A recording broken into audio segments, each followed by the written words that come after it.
Usa una metafora calcistica, Luca Zaia, per descrivere lo stato in cui si trova il Veneto nel percorso sull'autonomia.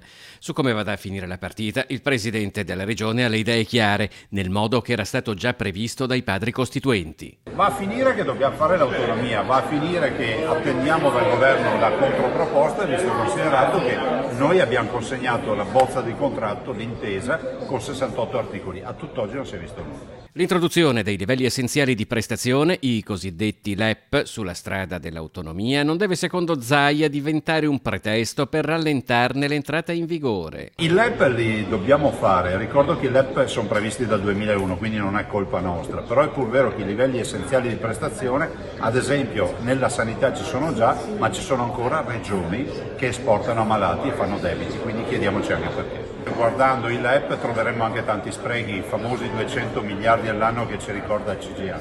Non ho ben capito se si vogliono fare veramente i LEP o se sono diventati una scusa per non fare l'autonomia. L'autonomia invece va fatta da nord a sud, ribadisce Zaia, e Lombardia, Veneto ed Emilia-Romagna faranno la loro battaglia civile per difendere i propri diritti.